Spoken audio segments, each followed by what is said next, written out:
I got so pissed off at a trashy power fantasy web novel that I had a freaking heart attack. And then I woke up as the story's 2-bit social climbing villain who shares my name, Ethan Cross.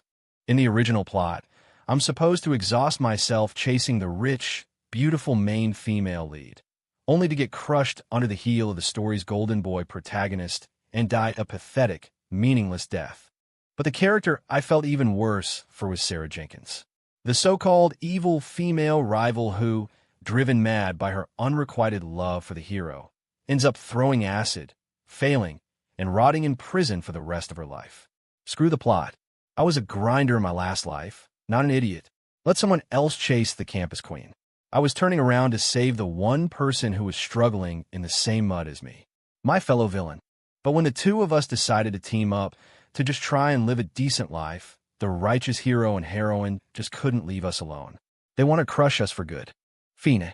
Then don't blame us nobodies for fighting back and dragging you so-called chosen ones down from your pedestals with us. The sterile, chemical smell of antiseptic flooded my nostrils. I snapped my eyes open, staring up at a painfully white ceiling. My head was splitting, and memories that weren't mine rushed into my brain like a flash flood. Ethan Cross, 20 years old, a junior in the finance program at Blackwood University.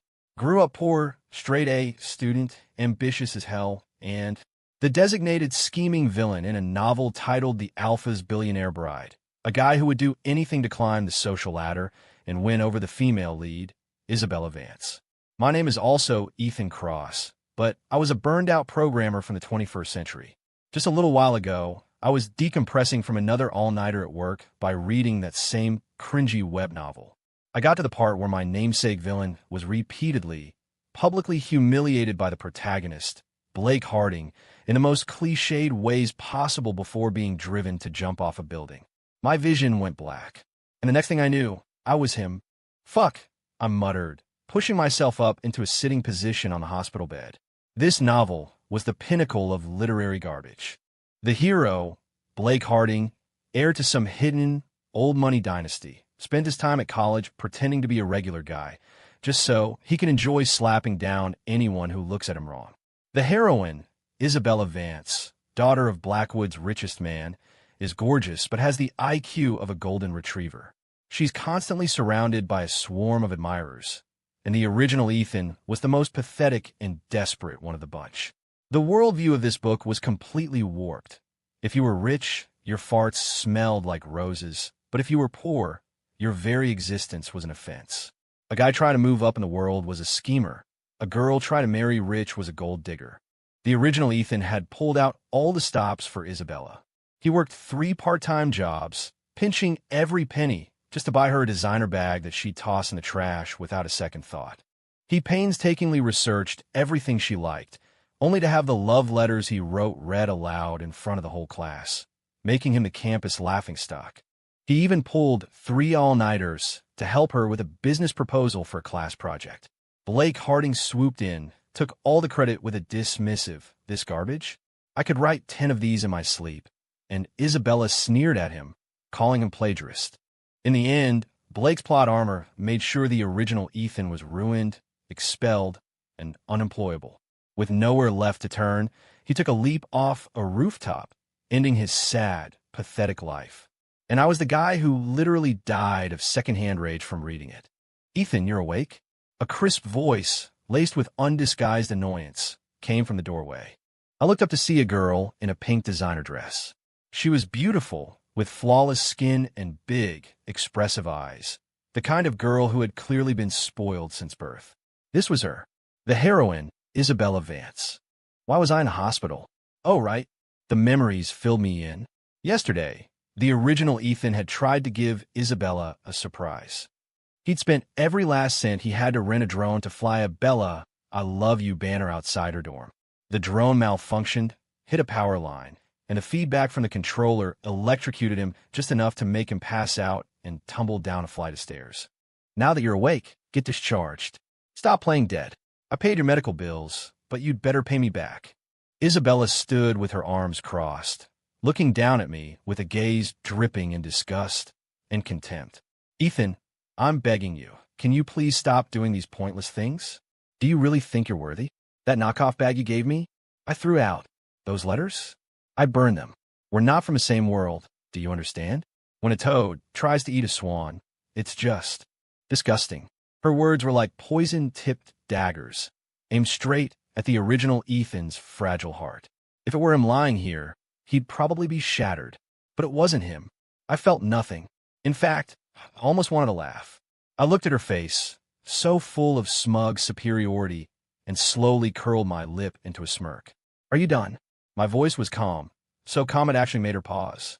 In her memory, whenever she berated him like this, Ethan would act like a kicked puppy, either groveling for forgiveness or just standing there, red-faced and speechless. If you're done, then get out. I threw back the covers and started getting dressed.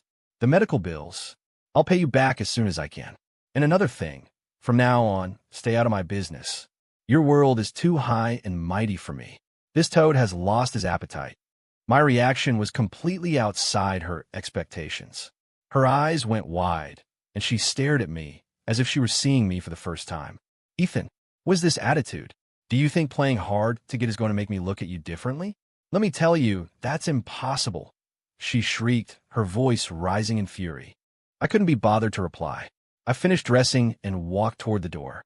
As I passed her, I paused, turned my head, and gave her a look you'd give a particularly slow child. Confidence is a good thing, Miss Vance. But this much confidence?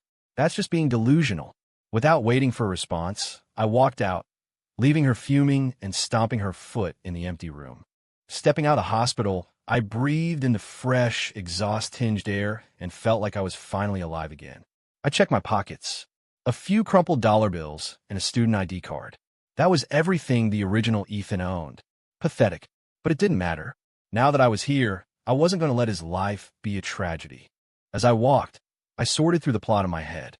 In this twisted world, almost everyone besides the main couple was a victim.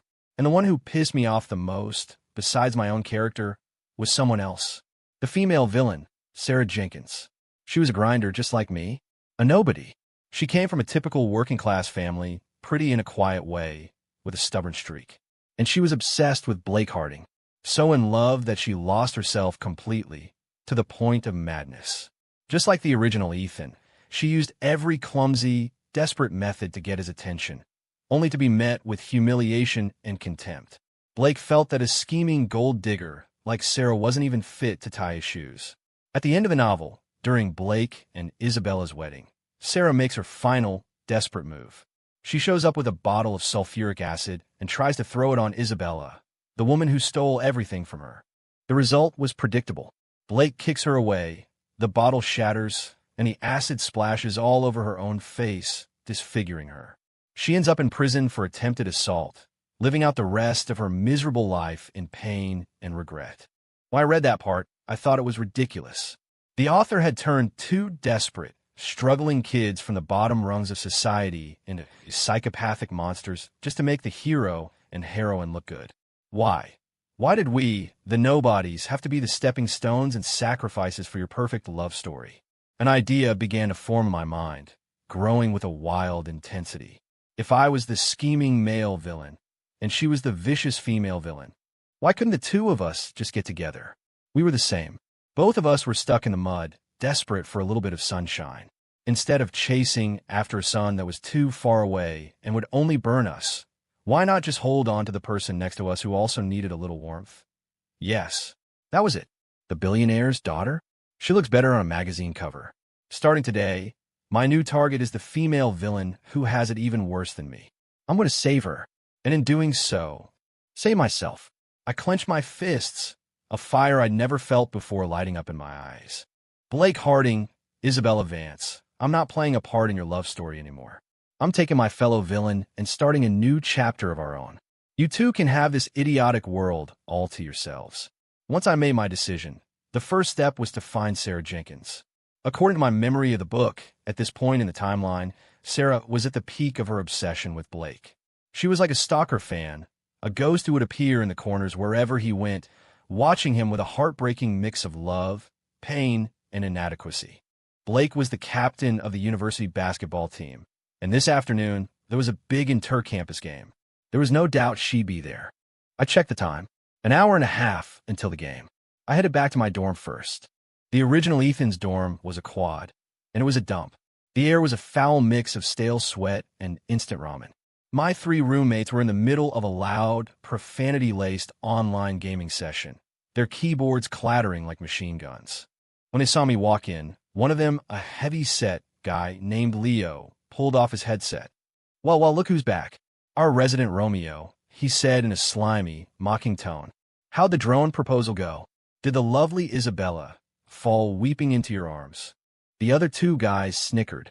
In the dorm, the original Ethan was a total outcast. He was always alone, completely focused on studying, working, and chasing his goddess, which made him a world apart from his game-obsessed roommates. I ignored them and walked over to my desk. It was piled high with textbooks and notes, a stark contrast to the chaos around it. I found my meal card, a little over $10 left on it. Then I dug a relatively clean, white button-down shirt out of my closet and changed.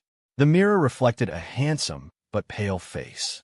The kid's features were sharp, but his eyes held a permanent shadow of gloom and resentment. You could tell from how thin he was that he'd been living on a diet of malnutrition and exhaustion. From now on, I'll make sure you live like a real person, I whispered to my reflection. I didn't linger. I grabbed my meal card and headed straight for the campus convenience store. I used the last of the money on my card to buy 2 bottles of Arizona iced tea. Then, I went to the outdoor basketball court. The afternoon sun was bright. The bleachers were already starting to fill up, mostly with girls there to watch Blake. I spotted him immediately. Dressed in a bright red jersey, Blake was tall, handsome, and radiated an effortless confidence. He was joking with his teammates, every gesture screaming top of the food chain. And Isabella, like a queen holding court, was sitting in the best section, surrounded by her chattering circle of friends. She waved at Blake, and the 2 shared a look of easy intimacy that made the girls around them squeal. What a picture-perfect couple. My eyes didn't linger on them for more than a second. I started scanning the far corners of the bleachers, searching for that familiar, yet unfamiliar, figure. Soon I found her. In the highest, most remote corner of the stands, a girl in faded jeans and a plain gray t-shirt was sitting alone, hugging her knees. That was Sarah Jenkins. She wasn't screaming or cheering like the other girls. She was just quietly watching the shining star at the center of the court. She was clutching a bottle of water so tightly that the veins on the back of her hand stood out. Her expression was a complex storm of adoration, longing, shame, and a deep, cutting pain. The sun didn't reach her corner, making her look like she'd been forgotten by the entire world. Seeing her like that, my heart gave an unexpected pang of sympathy. This was my compatriot, a fellow lost soul, hopelessly chasing a light that didn't belong to her. I took a deep breath and started walking toward her, the 2 iced teas in my hand. My approach seemed to startle her. Sarah looked up, her eyes immediately wary. When she recognized my face, a flicker of confusion and disgust crossed her features. She knew me, or rather, she knew the original Ethan. In the novel, Ethan Cross and Sarah Jenkins, the 2 official villains, never interacted. In fact, they despised each other. Ethan saw Sarah as a shameless lunatic who embarrassed all poor people. Sarah saw Ethan as a spineless coward who would sell his soul for money, making him even more pathetic than her. What do you want? Sarah's voice was cold, guarded, pushing me away before I even spoke. I didn't say anything. I just sat down in the empty space next to her and held out one of the iced teas. Sarah froze, not taking it. She stared at me with a suspicious, hostile gaze that screamed, "What kind of sick game are you playing now?" I just smiled, twisted the cap off my own bottle, and took a drink. "It's hot out. Your lips are chapped," I said, my voice gentle, with no hidden agenda. "Just offering you a drink. That's all." My straightforwardness seemed to catch her off guard. She hesitated but still didn't take it. "I'm not thirsty," she said, turning her head back toward the court. I didn't push it. I just placed the bottle on the concrete step next to her. The game started. Blake was a monster on the court, and every basket he made was met with a tsunami of shrieks from the stands. Sarah remained the same, just watching quietly. Every time Blake scored, a brief light would flash in her eyes before being swallowed by an even deeper disappointment. At halftime, Blake strode off the court, surrounded by his adoring teammates. Isabella immediately fluttered over like a butterfly, holding a towel and a bottle of water. "Blake, you were amazing," she said, looking up at him with pure worship in her eyes. Blake took the water without even looking at her, his gaze sweeping across the stands like a king surveying his domain, basking in the attention. Just then, Sarah, clutching the water bottle she'd been holding for half an hour, finally mustered her courage and stood up. She wanted to walk over and give the water to Blake. She only made it 2 steps before she was blocked by one of Isabella's friends. "Hey, where do you think you're going?" a girl with heavy makeup sneered. "Can't you see Blake and Bella are talking? Don't be an eyesore." I just wanted to give him some water," Sarah stammered, her voice trembling. "Water? Who do you think you are?" another girl scoffed. "Does Blake look like he needs your cheap water? You should really look in a mirror before you try punching so far above your weight." Their voices weren't loud, but they were loud enough for everyone nearby to hear. A wave of cruel, mocking laughter rippled through the section. The color drained from Sarah's face. She stood frozen, exposed, and humiliated like a clown stripped naked in the center ring. Blake just shot her a cold glance, the kind you'd give a disgusting bug. Then he wrapped his arm around Isabella's shoulders and turned away, as if looking at Sarah for another second might contaminate him. Sarah's body was trembling. The water bottle in her hand slipped from her grasp and clattered to the ground. She slowly bent down to pick it up, but her hand was shaking so badly she couldn't get a grip on it. Just then, a clean, steady hand reached down and picked it up for her. Sarah looked up, startled, and saw me. I didn't look at her. I walked over to the nearest trash can and tossed the bottle inside.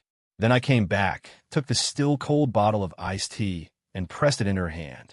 Wasting a single tear on someone who isn't worth it is a tragedy. I looked her straight in the eye and spoke, my voice clear and firm. "And that water? It's tainted now." My words hit her like a lightning strike. Sarah stared at me blankly. The cold bottle in her palm sent a chill through her skin, bringing a sliver of clarity to her chaotic mind. The look in her eyes was no longer just disgust and suspicion. It was mixed with shock and confusion. Sarah didn't get it. She didn't understand why I was helping her. In her eyes, Ethan Cross was a campus joke, just like her. One chased money, the other chased love, both using the same pathetic methods to pursue people who were out of their league. They were supposed to be rivals in misery, despising each other. What? What do you really want?" Sarah finally managed to ask, her voice hoarse and laced with tears. "I told you I just wanted to buy you a drink," I said, sitting back down next to her, keeping a respectful distance. "And to give you a piece of advice." "Advice about what?" "Stop doing stupid stuff like this." I looked out at the court, where the game had resumed, but my eyes weren't focused. "Do you really think if you kneel before them and offer up your heart, they'll give you a second look? No, they'll just see you as an annoyance, kick you out of the way, spit on you, and call you pathetic." My words were brutal and direct, a knife slicing open the bloody reality she refused to face. Sarah's body shook even more violently. She bit her lip so hard I was afraid she'd draw blood, fighting to keep her tears from falling. "What gives you the right to say that to me?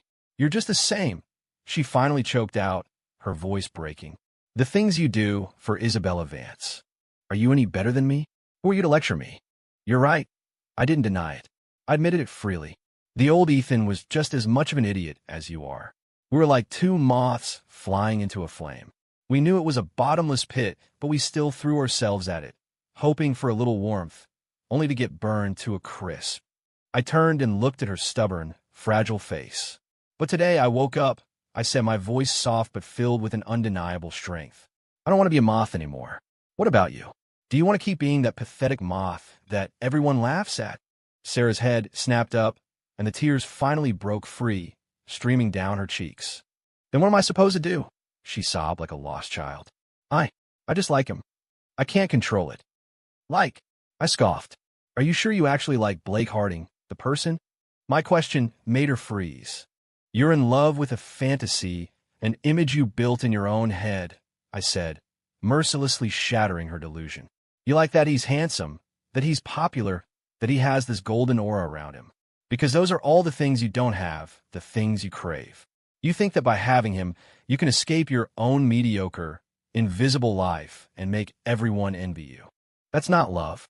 That's idol worship. It's a fantasy born from insecurity. My words were like hammer blows, striking her heart again and again. She opened her mouth to argue, but no words came out, because she knew, deep down, that I was right. She had never really known Blake. She didn't know what he liked, what he hated. She was just a worshiper, bowing before a golden statue she had built herself. "Look at us, Sarah." I pointed at her, then at myself, my tone growing heavier. "What are we? We're the people who have to budget every meal down to the last dollar. We're the people who wear faded clothes and feel ashamed just walking past the kids in designer gear. We're the people who pull all-nighters for a week straight just to have a shot at scholarship. We are the nobodies, the grinders at the bottom of this money-worshipping world. And them? They're the golden children. One of their dinners costs more than we spend on food in a month. A shirt they toss out is something we have to work for weeks to afford. They have never known what it feels like to fight with everything you have just to stay afloat. Sarah, we aren't even the same species as them. Do you get that?" By now, Sarah was sobbing uncontrollably. Every word I said was a reflection of her own life. To be seen so clearly, to be understood so completely, it shattered all her defenses. She had never spoken about this to anyone. Her insecurities, her pain, her resentment. She kept it all locked away. And today, someone had laid it all bare. And that someone was the person she used to despise the most, Ethan Cross. "We're the ones who are the same, Sarah," I said, my voice softening. "Only we can understand each other's pain." I pulled a small pack of tissues from my pocket and handed her one. She hesitated for a moment before taking it, messily wiping at her tears. "Stop crying," I said gently. "He's not worth it." She didn't speak, just hugged her knees and buried her face in her arms, her shoulders shaking. I didn't say anything more. I just sat beside her in silence. The sun began to set, stretching our shadows long across the bleachers until they finally met and merged into one. The game ended. Blake's team won by a landslide. The crowd slowly dispersed. Isabella, the proud princess, linked arms with her hero, and they left amidst a sea of envious glances. They never once looked toward our corner. It was as if we were invisible. When we were the last two people in the stands, Sarah finally lifted her head. Her eyes were red and swollen, but they were clearer than before. "Thank you," she said, looking at me. Her voice was barely a whisper. "Don't mention it." I smiled and stood up. "Come on, I'll buy you dinner." "Huh?" She looked startled. "What, huh? I've still got about $10 on my meal card." "It's enough for a bowl of chili at the dining hall," I said, trying to sound casual. "Think of it as the first official meeting between fellow villains." Sarah looked at me, her expression complicated. After a moment of silence, she slowly stood up and nodded. "Okay." As the sun set, we walked one behind the other down the tree-lined path to the dining hall. I knew this was just the beginning. Pulling her out of that abyss for good was going to be a long road. But that was fine. I had plenty of patience. The university's second dining hall was always the loudest, most chaotic place on campus. The smell of cheap food mixed with the roar of hundreds of voices, creating a symphony unique to broke college students. Sarah and I each got a $3 bowl of chili and found a table in a corner by the window. The meat in the chili was practically non-existent, but for grinders like us, this was a feast. Sarah kept her head down, eating in silence. The events of the afternoon had clearly shaken her to the core. Her already pale face looked even more drawn. "Eat up," I said, taking the cookie that came with my meal and sliding it on her tray. She looked up sharply, surprised.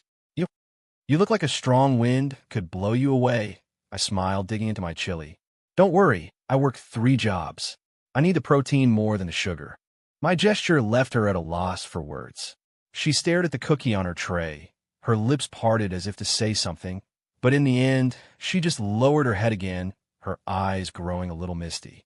For someone who had spent so long being ignored and ridiculed, even this tiny, insignificant act of kindness was enough to crack the ice around her heart. We finished eating quickly. I'll take the trays," Sarah said, standing up to clear the table. "Wait," I said, stopping her. She turned, looking at me with confusion.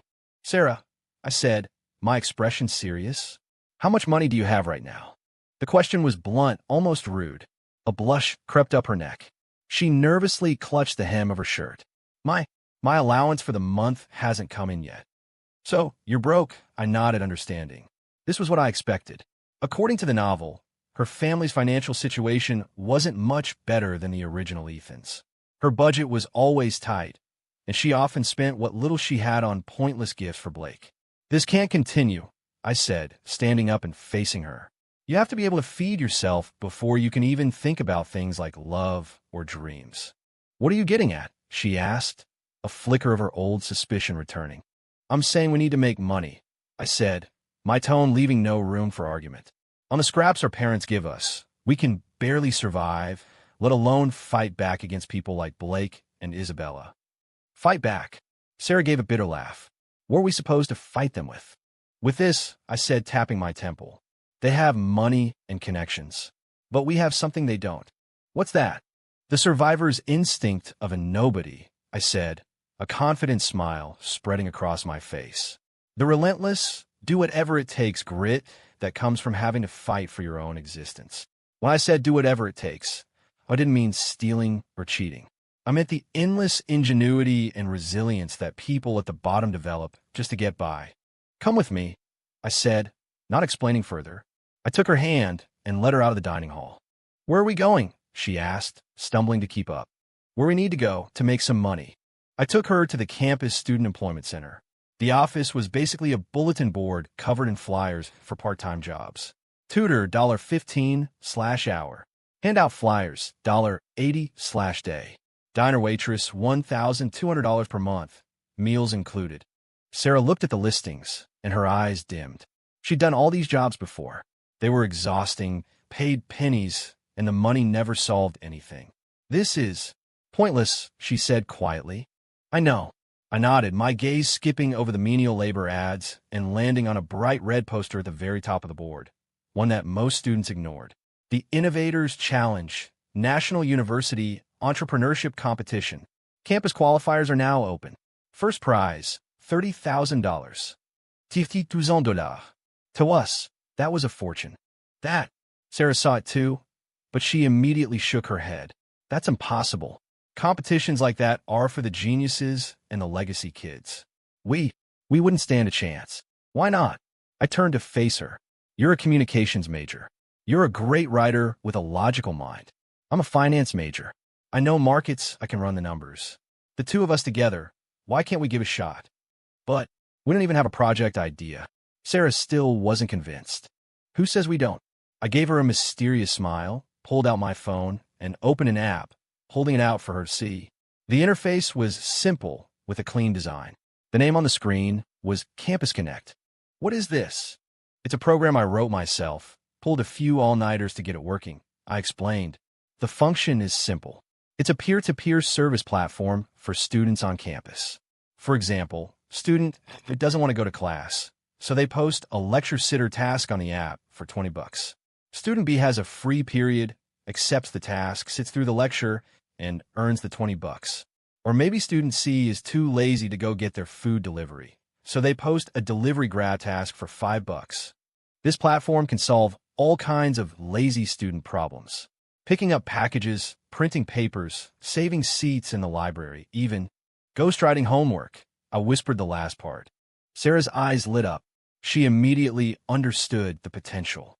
The demand for these kinds of gray area services on a college campus was enormous. If we could actually get this platform off the ground, it would be a gold mine.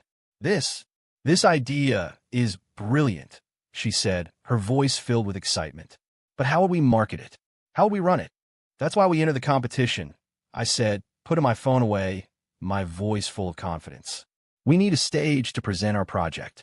More importantly, we need that prize money as our startup capital. Our entire business plan will be built around this Campus Connect app. I looked at her, my eyes shining. Sarah, you'll be in charge of writing the proposal and the market research. I'll handle refining the app's features and building the financial model. Together, we're going to win that $30,000. My confidence was contagious. Sarah looked at me, and for the first time, her eyes weren't filled with confusion or shame. Instead, a new flame was lit, a flame called hope. She had never imagined that she could be part of a prestigious entrepreneurship competition. She had never imagined that her talents could be used for something like this. Can I really do it? she asked, a hint of her old insecurity creeping back. You can, I said, squeezing her shoulder reassuringly. Trust me, and trust yourself. When us nobodies get serious, even we should be scared of what we can do. Looking into my determined eyes, Sarah finally gave a firm nod. Okay, I'm in. In that moment, I saw the girl who had lived her life in the shadows finally find her own light. For the next week, Sarah and I basically lived in a corner of the library. We poured every spare minute we had into the project. I used the library's public computers to constantly refine the back-end code and front-end design for Campus Connect. Meanwhile, Sarah unleashed her incredible talent for research and writing. She devoured market data, analyzed different campus business models, and even designed and distributed hundreds of surveys to gather real user feedback. She lost weight, and the dark circles under her eyes made her look like a raccoon, but her gaze was brighter than ever. For the first time, she was fighting for a goal that was truly her own. The feeling was so intoxicating that she forgot about being tired. And for a little while, she even forgot about the man who had caused her so much pain. A week later, a 50-page business plan, detailed, logical, and thoroughly researched, was finally complete. On the cover page were the project title, Campus Connect, building a hyperlocal campus support ecosystem, and our names. Ethan Cross, Sarah Jenkins. Staring at the printed document that held so much of our sweat and hope, Sarah's eyes glistened with tears. We actually did it, she murmured. This is just the first step, I smiled, binding the copies. Come on, let's go register. The registration process was simple. We handed our business plan to the competition's organizing committee, which was run by the student government. The guy who took our submission was a quiet, glasses-wearing student. Okay, got it. You can go wait for the notification, he said without even looking up. We never imagined that trouble would find us so quickly. 2 days later, we got a call from the committee. Our project, we were told, had been disqualified for plagiarism. Plagiarism? The word hit me like a punch to the gut. That's impossible, Sarah yelled into the phone. We wrote every single word of that proposal. We crunched every number ourselves. How could it be plagiarism? That's the committee's decision. If you have a problem, you can come see for yourself at the student government office, the person on the other end said impatiently, then hung up. Sarah and I sprinted to the student government office. Several people were inside. Seated at the head, like a king on a plastic throne, was the student body president, Chadwick Chad Miller. He was one of Isabella Vance's most loyal lapdogs. And sitting beside him were none other than Isabella and Blake Harding. The moment I saw them, I understood everything. This wasn't about plagiarism. This was a setup. Chad, I'd like to know why you're accusing us of plagiarism, I said, my voice cold as I fought to keep my anger in check. Chad pushed his glasses up his nose and tossed 2 bound proposals onto the table in front of us. See for yourself. I picked them up. One was ours. The other one had the exact same project name, Campus Connect. The core idea, the market analysis, even some of the phrasing, it was a near-perfect copy of our work. The only difference was the names on the cover. This new proposal listed Blake, Harding, and Isabella Vance. How is this possible? The color drained from Sarah's face. They stole our proposal. You should be careful about what you say, Isabella said with a smug smirk, crossing her arms. Blake and I came up with this idea a long time ago. You two, on the other hand, must have overheard us somewhere and tried to steal our work. You really are delusional. Exactly, Blake added, his voice dripping with contempt. With your brains? You think you could come up with an idea this innovative? Don't make me laugh. Just admit you cheated and get lost. Don't embarrass yourselves further. Their shamelessness was so profound, it was almost impressive. I turned my gaze to Chad. Mr. President, as far as I know, we submitted our proposal 3 days ago. Theirs was submitted yesterday. Based on the timeline, isn't it obvious who plagiarized whom? Chad's expression faltered for a second, but he quickly recovered. Submission time doesn't prove originality. Blake and Isabella had already discussed their idea with me in detail. You two are the ones acting suspiciously. Discussed it? Is there any proof of that? I pressed. I'm the proof. Chad, flustered by my questioning, slammed his hand on the table. Ethan, stop making trouble. I say you plagiarized, so you plagiarized. Now get out before I call security. Looking at their corrupt, self-serving faces, Sarah was trembling with rage, tears welling in her eyes. A week of her tireless work, stolen and trampled on without a second thought. She was about to lunge at them, but I grabbed her arm and pulled her back. I shook my head at her, then turned to face Blake and Isabella, a strange smile spreading across my face. Okay, fine, Enojid. Since you say the project is yours, I trust you'll do a great job with it. With that, I pulled Sarah out of the office, not looking back. Ethan, what are you doing? Why didn't you fight them? The second we were outside, Sarah yanked her arm free. They stole our work. Are we just going to let it go? Fight? How? I looked at her calmly. It's useless. The judge, the jury, and the audience are all on their side. What chance do we have? If we make a scene now, we'll just look like two crazy people for them to laugh at. Then what do we do? All our hard work. Sarah's voice was filled with despair. Hard work. I laughed, a cold, sharp sound. Who said they stole our hard work? I took out my phone and played a recording. The voices of Chad, Blake, and Isabella, along with our own, filled the air, perfectly clear. Is that? Sarah stared at the phone. It's evidence, I said, putting it away, a dangerous glint in my eye. They want to play dirty? Fine. We'll play. Ethan, what are you going to do? Sarah looked at me, a little scared. I met her gaze, a slow, predatory smile forming on my lips. All they stole was an empty shell. The core of this project is the app, and the source code for that app only exists in one place, my head. They think they've won? Huh, the show is just getting started. Sarah, trust me, in less than 3 days, they're going to be begging us for help. After being disqualified, Sarah and I went quiet, acting as if we'd accepted our fate. I still went to the library every day, but instead of coding, I just browsed random books. Sarah went back to her old routine, class, cafeteria, dorm, but she never went near the basketball court again, and she stopped paying attention to any news about Blake. But behind the scenes, our real plan was in motion. I made a few special modifications to the Campus Connect app. Then, using an anonymous account, I uploaded it to the university's online forum with a simple description. Campus Connect Beta version 1.0, free download. Built for the lazy student in all of us. Lecture sitters, delivery grabs, meal runners. If you can think it, we can do it. The post immediately caused a stir. College students are, by nature, a lazy demographic. An app that let you pay a few bucks to solve your minor inconveniences was tailor-made for them. Soon, the first brave user downloaded the app and posted a task, seeking a hero to grab me a boba from the shop by the campus gate. Reward, $5. The task was accepted almost instantly. 10 minutes later, the original poster replied to the thread in all caps. Holy crap, it actually works. Boba is secured. This app is amazing. With the first success story, a flood of students started downloading and using the app. In a single day, Campus Connect was downloaded over 1,000 times. The forums were buzzing with talk about it.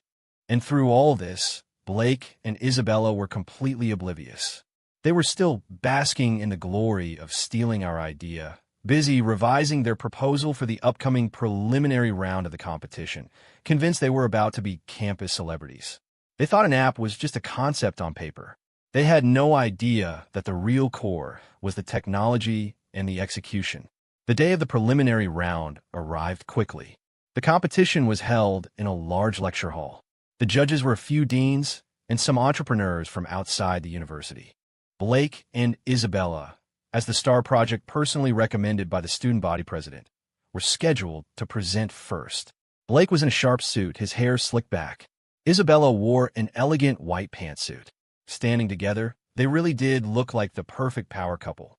Good afternoon, honored judges, faculty, and fellow students. Blake began, his voice radiating confidence. Today, we are here to present a project that will completely revolutionize campus life. Our innovative app, Campus Connect. He launched into a grand speech about the project's vision, market potential, and revenue model. All of it lifted, almost word for word, from our proposal. The judges listened, nodding along with appreciative smiles. Our goal is to achieve full user coverage on campus within 1 month and reach 1,000 daily active users. Blake concluded with a flourish. Just then, one of the judges, a sharp-looking entrepreneur, pushed up his glasses and spoke. Mr.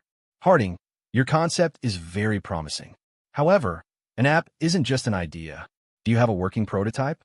Can we see the app itself? The question made Blake and Isabella flinch. Well, our app is currently still in the development phase.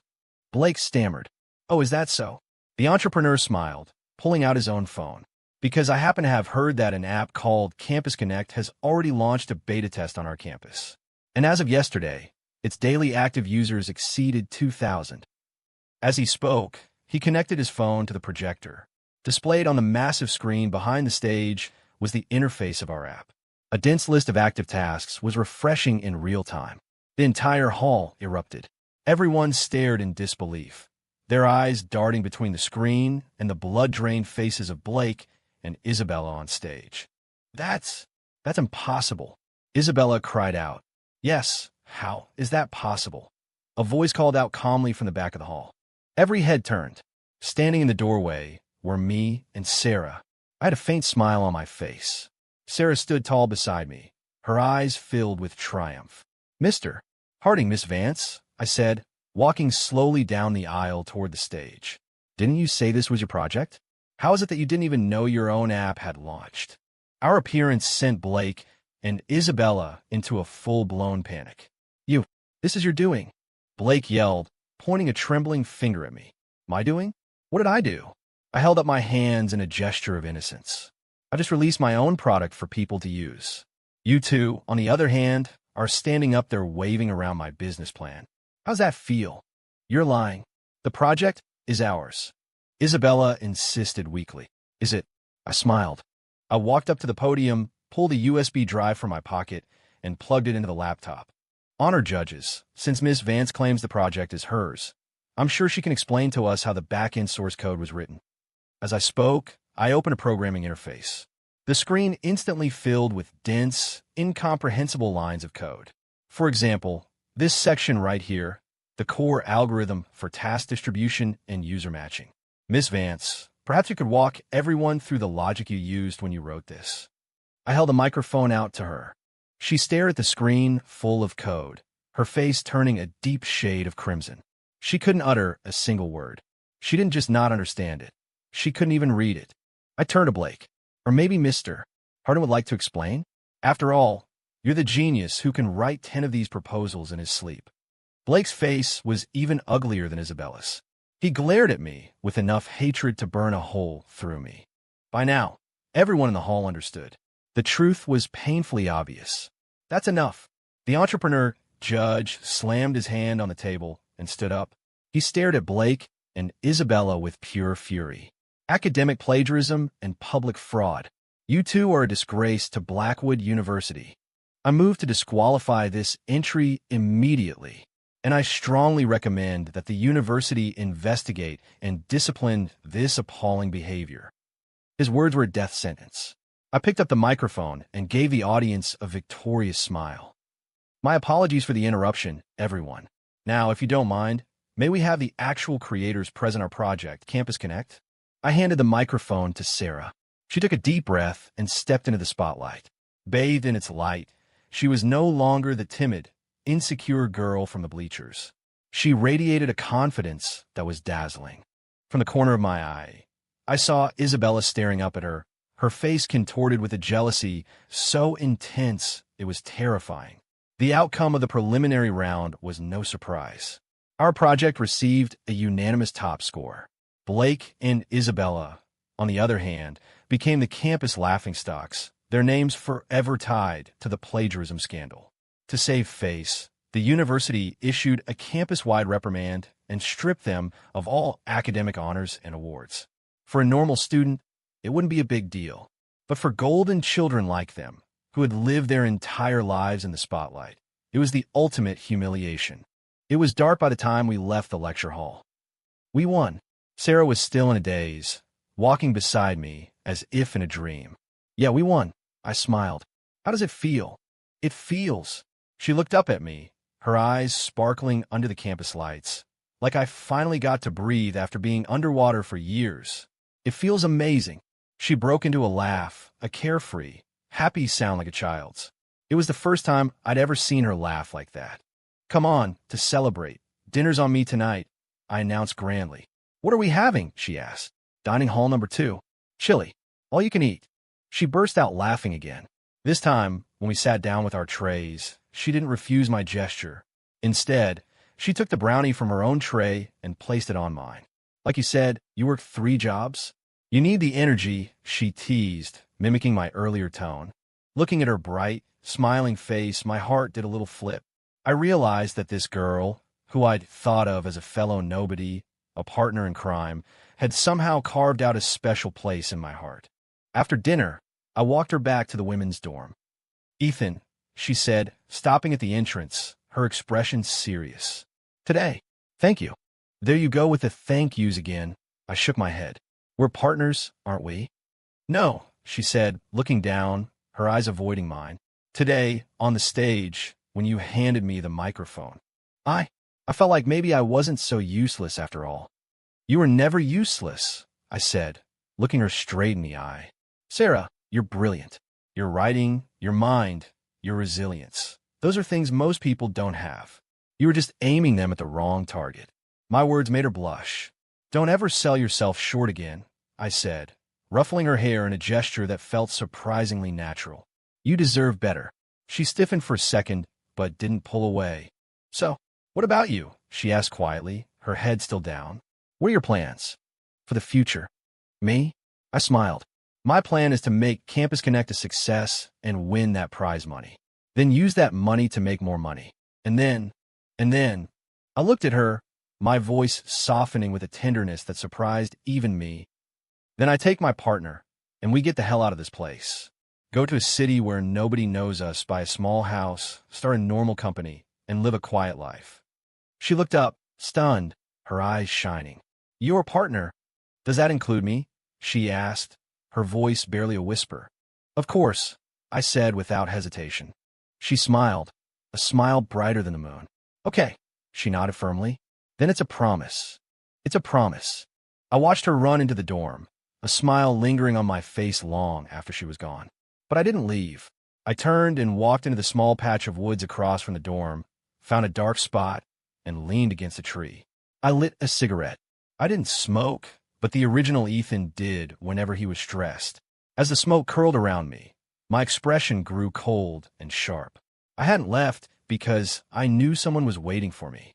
Sure enough, a tall figure emerged from the shadows of the building and strode toward me. It was Blake. He'd changed out of his suit into casual clothes, but his handsome face was dark with fury. Cross, he said, his voice so cold it felt like ice. I didn't answer, just gave him a lazy glance, and took another drag from the cigarette. My dismissal enraged him. You think you're hot shit now, don't you?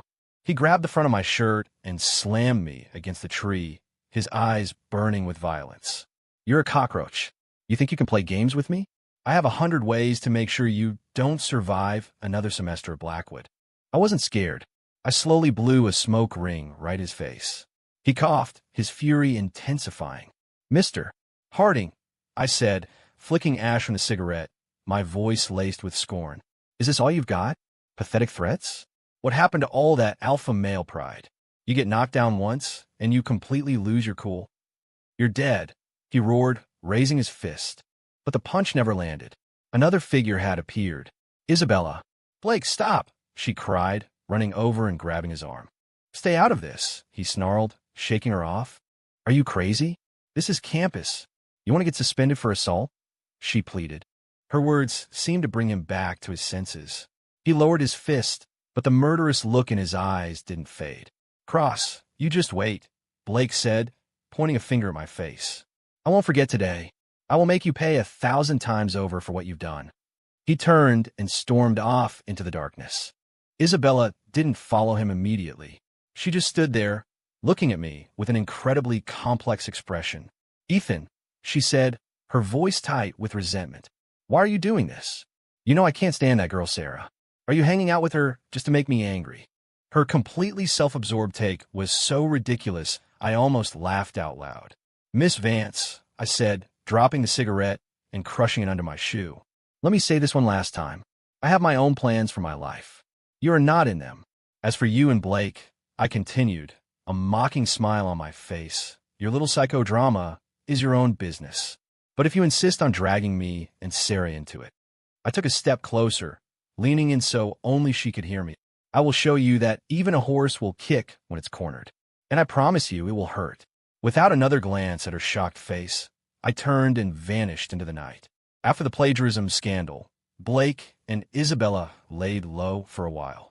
Their reputations on campus were in tatters, and they knew any further moves would only attract more negative attention. But that didn't mean they'd given up. People with their level of arrogance don't just walk away. The calm before the storm is always the most dangerous.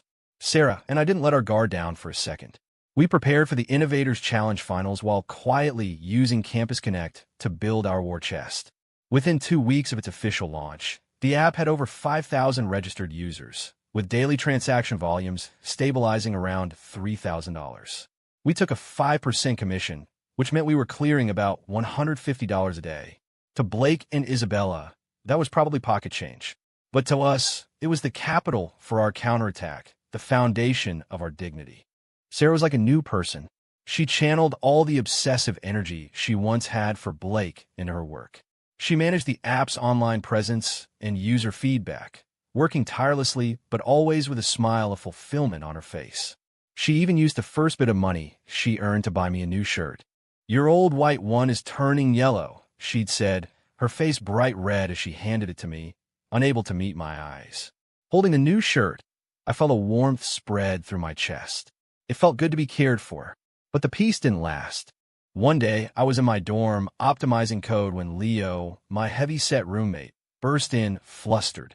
Ethan, bad news. Big trouble. What is it? I frowned. Just check the campus forum. My stomach dropped. I immediately pulled up the forum. Pinned to the top was a thread in bold red letters. Massive scandal. Campus Connect founder Ethan Cross is the mastermind behind an illegal loan sharking ring. My pupils contracted. I clicked the link. The post was written in a dramatic, inflammatory style, exposing the dark truth behind me and Campus Connect. It claimed our app wasn't a service platform at all, but a front for predatory campus loans. The post laid out a logical argument. We used low commission fees to lure users in, collected their personal data, and then sold that information to illegal loan companies. To make it more believable, the poster included evidence. One picture was a screenshot of the Campus Connect user database, showing names, student IDs, and phone numbers. Another was a doctor chat log between me and some loan company manager, where I was discussing how to use violent collection methods on students who were late with payments. The post ended with a dramatic plea. Fellow students, open your eyes. Don't be fooled by this scum, Ethan Cross, who will do anything for money. Boycott predatory loans. Start by boycotting Campus Connect. The post was a bombshell. WTF? Is this for real? Ethan is that ruthless? No wonder he came up with an app like this. It was all to set up a loan scheme. This is disgusting. He should be expelled. Deleting the app right now. Shit, has my info already been sold? The forum exploded with outrage. Students who had no idea what was really going on began to attack me viciously. The user data on our back and took a nosedive as thousands of people started deleting their accounts. Ethan, what do we do? Sarah's panicked voice came through the phone. Stay calm. I told her, my own voice steady. This is obviously Blake and Isabella's work. No one else would use such a vile tactic. And the fact that they got a screenshot of our user database meant they'd likely bought someone on the inside. My eyes drifted over to Leo, who was pretending to be engrossed in the forum drama. So what if it's them? Sarah's voice was filled with despair. Everyone thinks we're loan sharks now. Our reputations are ruined. The project is finished. Who says it's finished? My voice was still calm, maybe even with a hint of amusement. Ethan, are you laughing?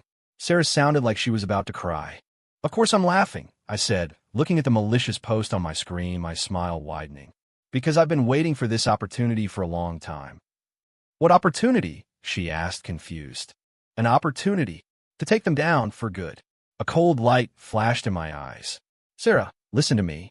Don't do anything. Don't post any replies. Let them stir the pot. The bigger the drama, the better. I want the school administration to get involved. Why? Because the biggest fish only bite when the water is murkiest. After hanging up, I didn't go on the forum to defend myself. I didn't even bother trying to trace the poster's IP address. I just quietly opened my code editor and started writing a new program.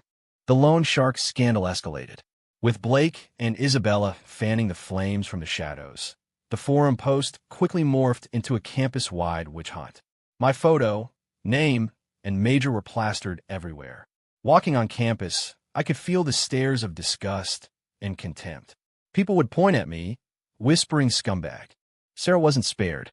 As my partner, she was labeled an accomplice. People threw trash at her on the street. Hateful posters were plastered all over the entrance to her dorm, calling her a soulless whore who would do anything for money. Ethan, I don't know how much more I can take. Sarah's voice on the phone that night was choked with exhaustion and tears. I knew how agonizing it must be for a young woman to endure such a vicious public attack. Just hold on a little longer, I said softly. The darkest hour is just before the dawn. Trust me, the sun is about to rise. But why are they doing this to us? What did we do that was so wrong? She asked, her voice filled with a desperate confusion. We did nothing wrong. My voice turned to ice. They're the ones who are wrong. This whole world that only respects money and power is wrong. They want to destroy us, not because we're bad people, but because our very existence offends them. Our refusal to stay down challenges their authority. In their world, nobodies like us are meant to be stepped on. Any spark of rebellion must be ruthlessly extinguished. But they made a mistake, I said, my voice firm. They thought we were a spark they could snuff out. They don't realize we're weeds. You can burn the field, but we'll always grow back. After hanging up, I looked at the nearly finished program on my computer screen, a fire for vengeance burning in my eyes. I hadn't been idle. I had secretly used Leo's computer to trace the IP address of the original forum poster.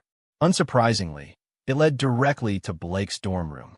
I also discovered a recent $5,000 deposit into Leo's bank account. The sender was the student body president, Chad Miller. It was exactly as I'd thought. A neat, dirty chain of command.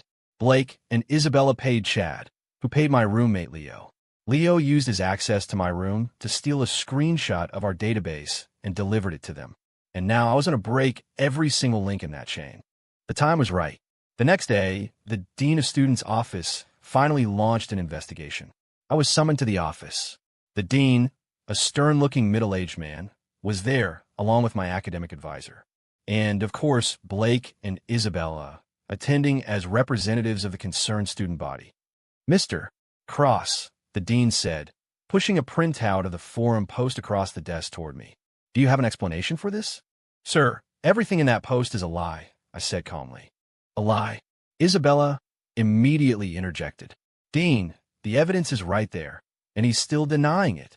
He used the app to collect our data for a loan sharking scheme. That's right, Blake chimed in. People like him need to be made an example of. He should be expelled. They were a well-rehearsed duo, acting as if my guilt was a foregone conclusion. The dean frowned and looked at me. Mr. Cross, if you claim these are lies, do you have any proof? Of course. I nodded, then turned to Blake and Isabella with a knowing smile. But before I present my evidence, I'd like to ask Mr. Harding and Miss Vance a question. What question? Blake asked, suddenly wary. I'd like to know how you were so certain I was running a loan sharking operation, I said. Isn't it obvious? The forum post spelled it all out. Isabella blurted out. Oh, so all of your accusations are based on that single, anonymous post. I pressed. Of course. Excellent. I nodded and pulled my laptop from my backpack. I connected it to the office projector and opened a program. Dean, professors, this is the administrative backend for the Campus Connect app. The app's database interface appeared on the screen. Just as the post claimed, our system does record usernames, student IDs, and contact information. This is necessary for the app to function. However, I said, my tone shifting as I typed a few commands. The interface changed, showing lines of scrolling code. Why design this app? I was very concerned about user privacy.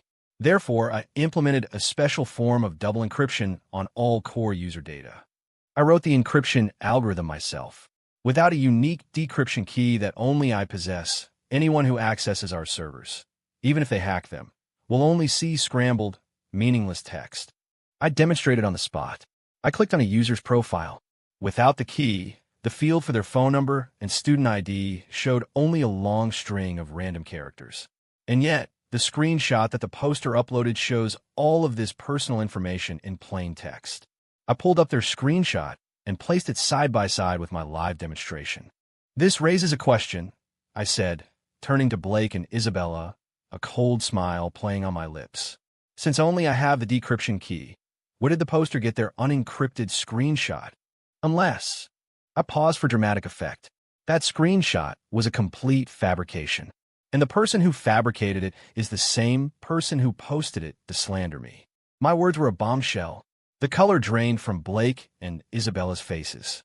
They had never dreamed I would have set a trap like this. They thought stealing the data was their checkmate, not knowing they had walked right into the snare I'd laid for them. "Fabricated? What proof do you have?" Blake blustered, but his voice was shaking. "This proof." I was done playing games. I opened another file on my laptop. It was a video.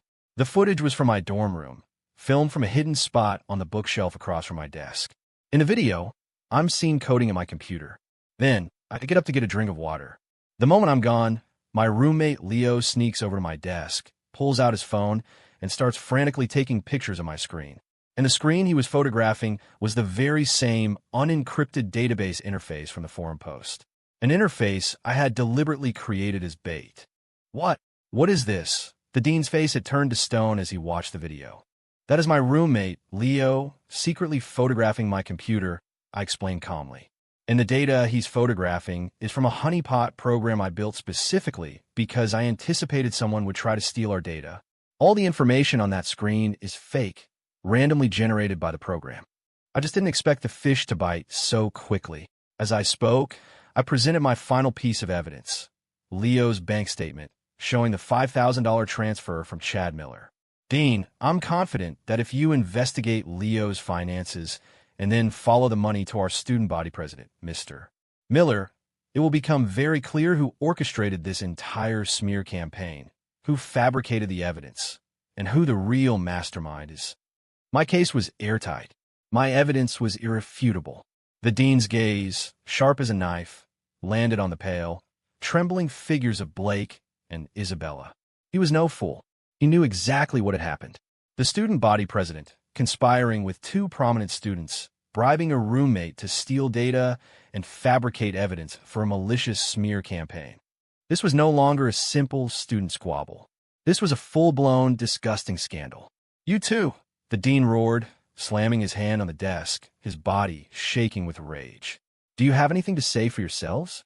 Blake and Isabella were finished. Every lie, every escape route had been cut off. It wasn't us. It was him. He set us up. Isabella shrieked hysterically. "Set you up?" I laughed, my voice dripping with sarcasm. "Miss Vance, I was simply protecting myself. You're the ones who went to such great lengths to try and destroy me. How is that me setting you up?" "You." "Enough," the dean bellowed, cutting her off. He snatched the phone from his desk and dialed campus security. "Hello, security? This is Dean Miller. I need you to send 2 officers to my office to escort Blake Harding from the finance program and Isabella Vance from the language department. Also, I need you to find and detain Chad Miller from the business school and Leo Garcia from computer science.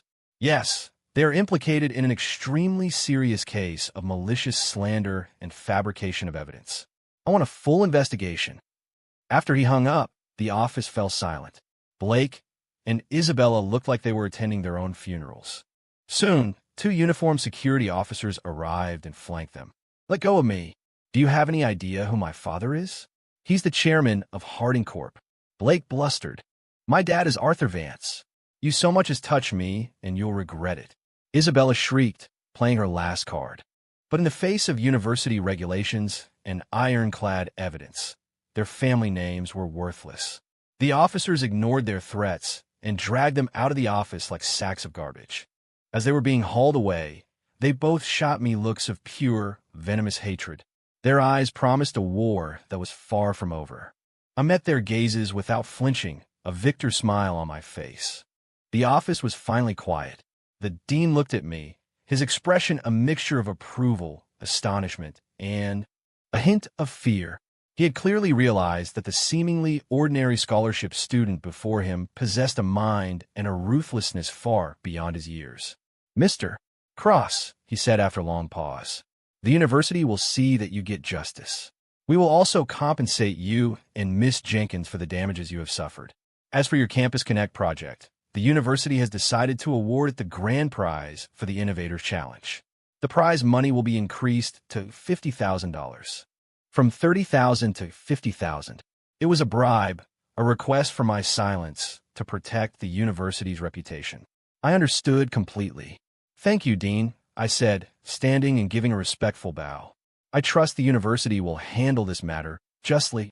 Walking out of the administration building, the sun was shining. I took a deep breath. The air had never tasted so sweet. I pulled out my phone and sent a message to Sarah. "The sun's up." Her reply came back instantly. "I know," followed by a teary-eyed emoji. We had won another battle, but I knew the war wasn't over. Pushed into a corner, people like Blake and Isabella would only become more desperate, more dangerous. The next attack wouldn't be petty campus schemes. It would be the real thing, a top-down assault from the world of money and power. But so what? I, Ethan Cross, have never been afraid of a challenge. Let them come. I was ready to see what else these golden children had in them. Blake, Isabella, Chad, and Leo all faced severe disciplinary action from the university. Chad was impeached as student body president. Leo received a formal demerit on his record, and while Blake and Isabella's parents managed to pull enough strings to prevent their expulsion, they were both placed on academic probation, their golden reputation shattered for good.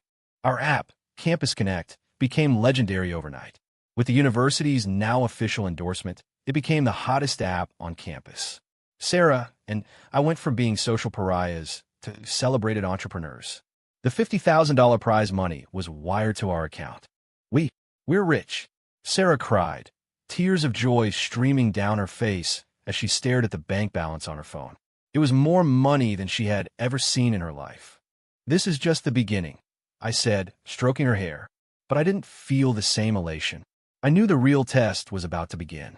As expected, the retaliation from the Harding and Vance families was swift. The Vances struck first.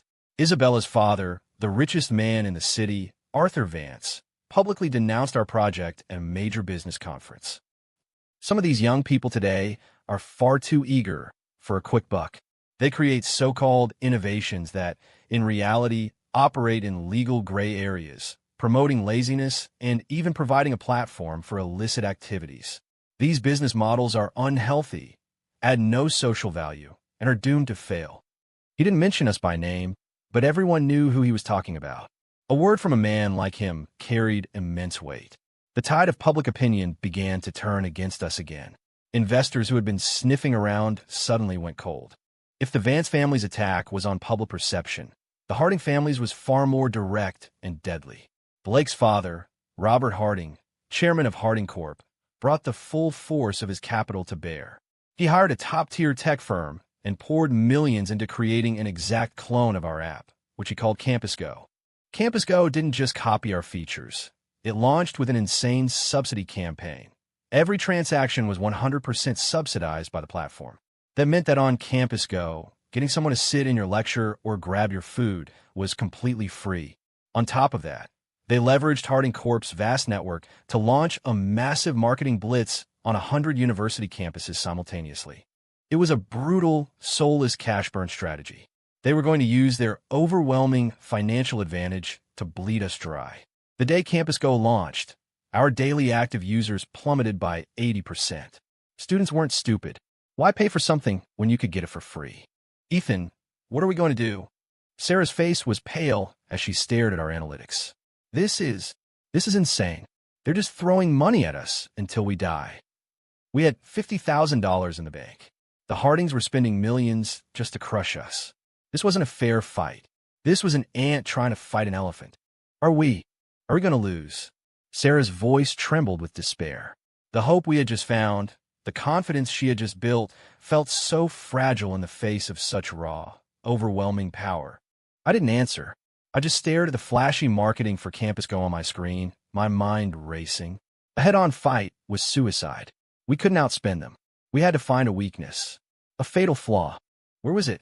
Harding Corp was a giant, seemingly invincible. But the larger the empire, the more complex its internal politics.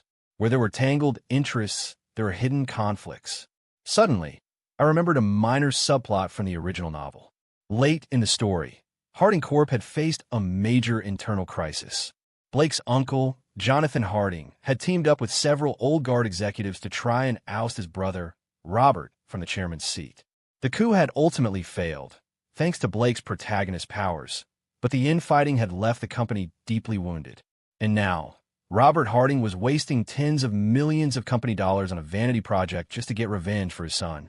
That kind of irresponsible spending had to be ruffling some feathers within the company, especially the feathers of a certain ambitious younger brother. A daring plan began to take shape in my mind. You want to play the capitalism game? Fine. I'll just set your own house on fire. Sarah, I said, turning to her. Yeah. Do you remember that economics professor we interviewed for our market research? Professor Albright. I remember. He really liked our project, gave us a lot of good advice, she said, confused as to why I was bringing him up. And if I remember correctly, he's one of the independent directors on the Harding Corp board, I said, a sharp glint in my eye. He is. Why? I think it's time we paid the good professor a visit. I smiled, a wolfish grin spreading across my face. And show him something I think he'll find very interesting. Professor Albright was a distinguished retired professor and a man of great integrity on campus. As an independent director for Harding Corp, his job was to oversee the company's finances and major decisions. In the novel, he was portrayed as a stern, by-the-book character who couldn't stand corporate malfeasance. During the power struggle between the Harding brothers, he had been firmly on Jonathan's side. The next day, Sarah and I went to his house with a box of expensive tea. You're here about the Campus Go situation, I presume, the professor said before we could even speak. Yes and no, I replied respectfully, placing the tea on his coffee table. Oh, he looked intrigued, motioning for us to sit. Professor, we didn't come here to complain or to ask for your help, I said, getting straight to the point. We came here to give you a gift. A gift? He chuckled. What use does an old man like me have for gifts?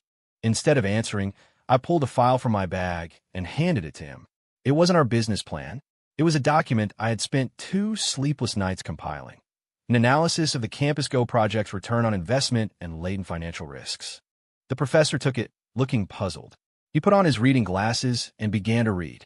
His expression shifted from casual curiosity to deep concentration, and finally, to outright shock. In the report, I had used professional-grade financial models to dissect the Campus Go project. I detailed how Harding Corp had burned through over $30 million in marketing and subsidies in less than a month. I argued that because the model had no way of generating its own revenue, the users would vanish the second the subsidy stopped. The $30 million was, for all intents and purposes, being set on fire. More importantly, using a few creative technical methods, I had acquired a portion of Campus Go's real back-end data. The data showed that the vast majority of their users were just deal hunters attracted by the freebies. Over 70% of them never logged in again after completing a single free task. User retention was practically zero. My conclusion was devastating. The Campus Go project is a valueless vanity project, existing solely to suppress a competitor. It will not only result in massive financial losses for Harding Corp, but will also severely damage the company's reputation and stock value in a market. This decision to misuse company resources to settle the chairman's son's personal vendetta is a grave betrayal of fiduciary duty to all shareholders. Every word was a dagger aimed at Harding Corp's heart. This report, Professor Albright's hands were trembling slightly. Is this data accurate? Every bit of it, I nodded. You can have your own people verify it. The professor fell silent, his expression unreadable. He clearly hadn't expected a student to produce such a professional and incisive piece of business analysis. What do you want me to do? He asked, his voice low. I don't want you to do anything. I smiled innocently. I just felt that, as an independent director of Harding Corp, you have a right to know the truth. Who you choose to share this report with? Well, that's entirely up to you. The implication was clear, and Professor Albright was a very smart man. Who would be most interested in this report? Robert Harding's bitter rival, Jonathan. This report wasn't just a piece of paper. It was the perfect weapon for an attack at the next board meeting. I understand, the professor said, taking a deep breath and carefully placing the report aside. He looked at me with a sense of awe. Ethan, you are a terrifyingly brilliant young man. You're too kind, Professor, I said with a humble smile. We're just trying to survive. Leaving the professor's house, Sarah was still trying to process what had just happened. Ethan, what on earth did you show him? A gift for the Harding family, I said with a mysterious grin. A gift that's going to make their own house burn down around them. It's called Fighting Fire with Fire. 3 days later, Harding Corp convened an emergency board meeting. As I had predicted, Jonathan Harding used my report to launch a full-scale assault on his brother. Robert, I told you that son of yours was a lost cause, and now you're wasting tens of millions of company funds to clean up his messes? What do you take us for? Your personal ATM? I demand an immediate halt to all funding for the Campus Go project, and I propose a formal review of the chairman's leadership and decision-making capabilities. Jonathan's attack was supported by Professor Albright and several other directors. Robert Harding was cornered and humiliated. Though he managed to use his authority as chairman to quash the immediate threat, he was forced to cut all funding to Campus Go. The incident shattered the fragile peace between the two brothers, igniting an all-out war for control of the company. Campus Go, the golden child app that was supposed to crush us, died less than a month after its launch.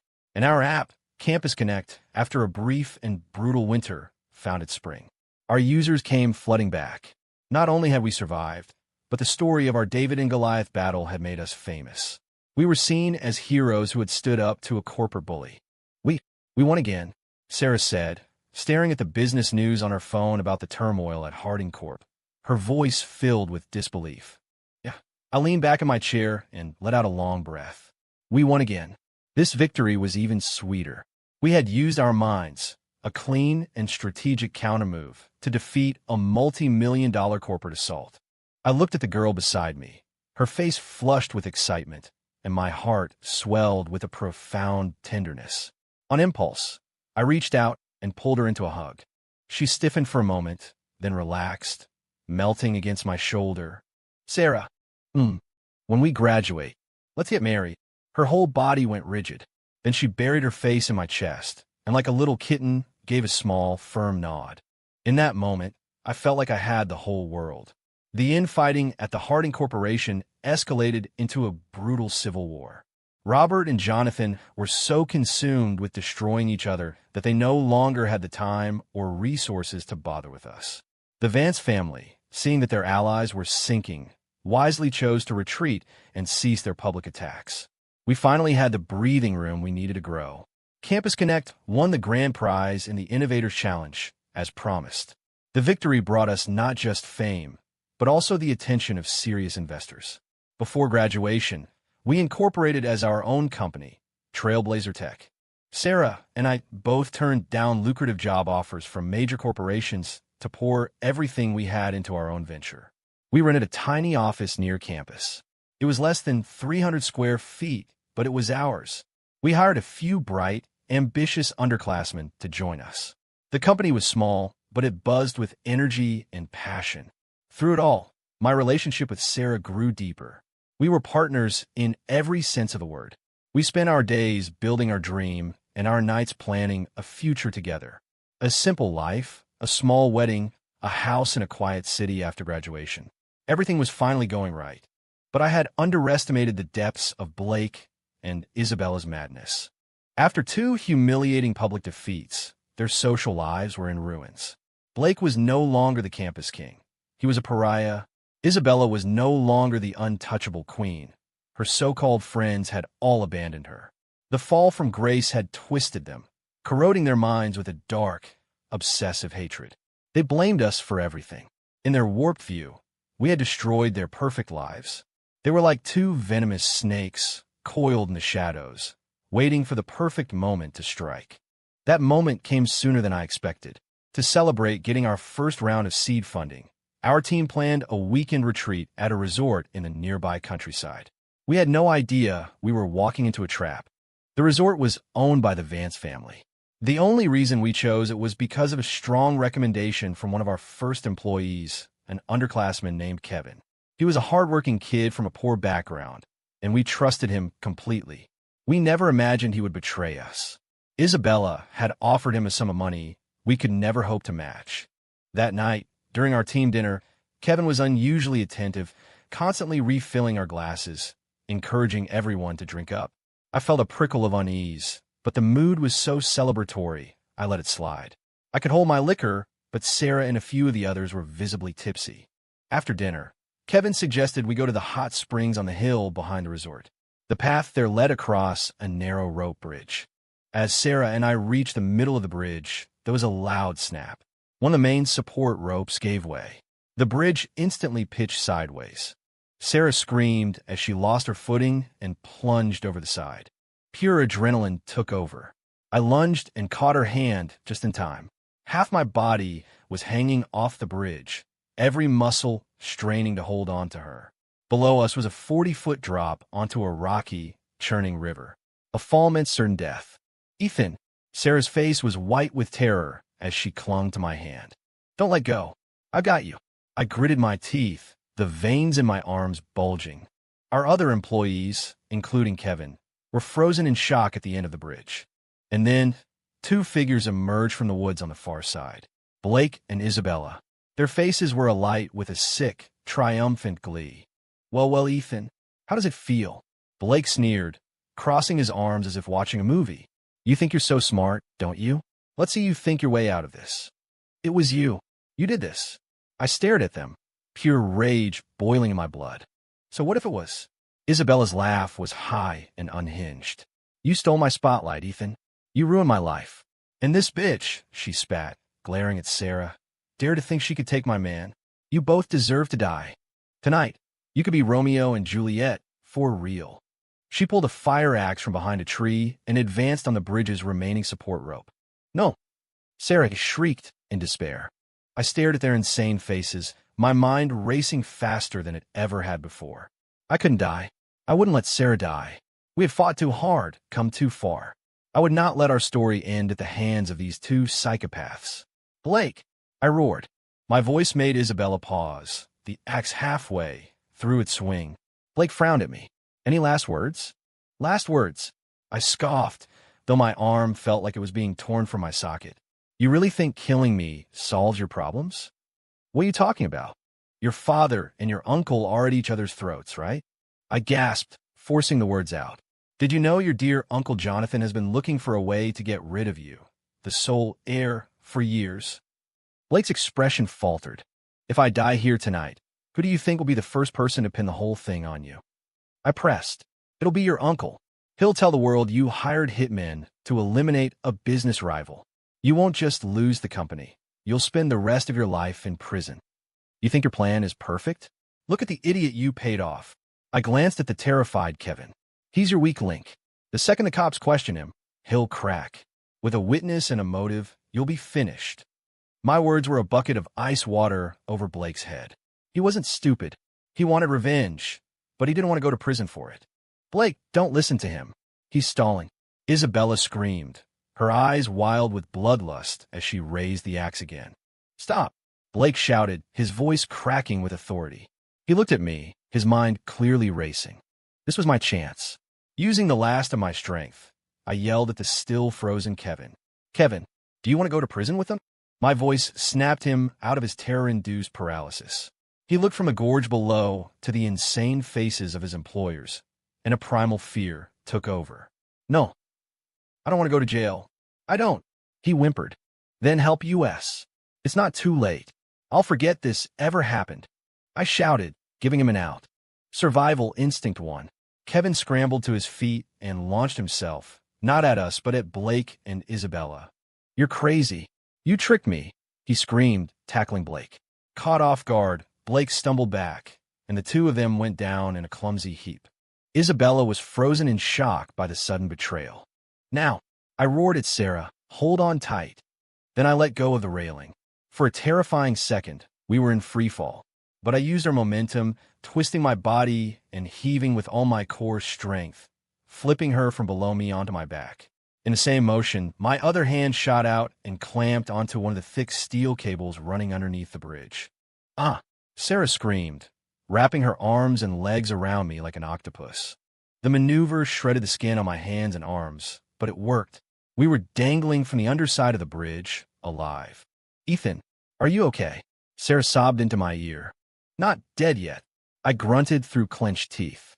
On the bridge, Blake had thrown Kevin off and was scrambling to his feet.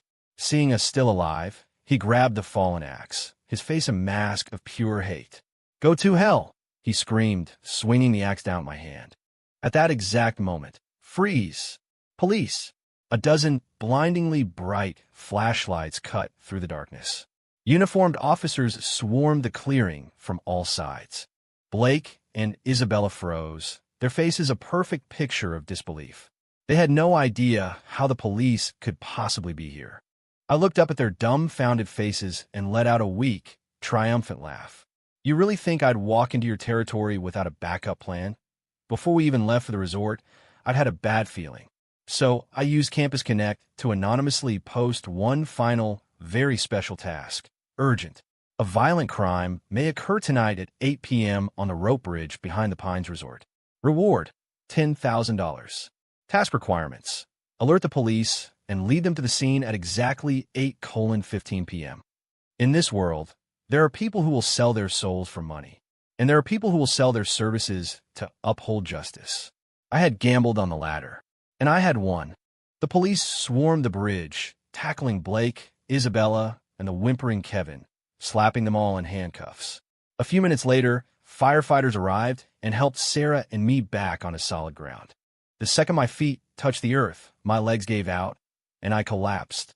Sarah fell with me, burying her face in my chest and finally letting out all her terror in a flood of tears. I held her tight, watching as Blake and Isabella were hauled away.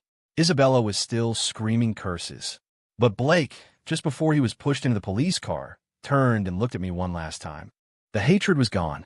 The madness was gone. All that was left in his eyes was the quiet, hollow look of total defeat. He finally understood. We were never playing the same game. He, the golden child, had lost. Lost to the nobody he had always despised. I grinned back at him, my teeth stained red with blood. Blake Harding and Isabella Vance were convicted of attempted murder and sentenced to 10 years in prison. The verdict was the talk of the city. Harding Corp., with its heir in jail and crippled by infighting, was eventually acquired by a rival, its empire crumbling to dust. The Vance family, disgraced by the scandal, faded from the public eye. The so-called chosen ones had finally, and spectacularly, fallen. After surviving that night, Sarah and I were unbreakable. Our company, Trailblazer Tech, flourished. We expanded the Campus Connect model to universities across the country, secured several rounds of funding, and watched our valuation soar. On graduation day, I didn't take Sarah to a fancy restaurant or buy her a diamond ring. I took her back to the basketball court where we first met. As the sun set, I got down on one knee, held out a small, commemorative pin from our company, and said, "Sarah Jenkins, marry me." She just laughed and cried and nodded her head. Our wedding was simple. No celebrities, no business tycoons. Just the small team of brothers and sisters who had fought alongside us from the very beginning. Seeing Sarah in her white dress, I felt like I was dreaming. A disposable villain from a trashy novel had actually rewritten his own fate and married the other villain. We didn't stay in Blackwood. The city held too many bad memories. We moved our company headquarters to a beautiful coastal city in the south. We bought a modest house with an ocean view. It wasn't a mansion, but it was a home. Sarah finally achieved her own dream. She stepped back from the day-to-day operations of the company and started her own venture capital fund, the Dream Forward Foundation, dedicated to supporting talented, ambitious young people who, like us, just needed a chance. She grew more confident and radiant with each passing year. And I continued to lead our company into the future. We were no longer nobodies. People called us Mr. Cross and Ms. Jenkins, but we never forgot where we came from. Sometimes, late at night, Sarah would curl up beside me and ask, "Ethan, do you ever regret it? Coming to this world?" I would kiss her forehead and smile. Never. If I hadn't come here, I never would have met you. It was true. This world had been absurd, cruel, and unfair.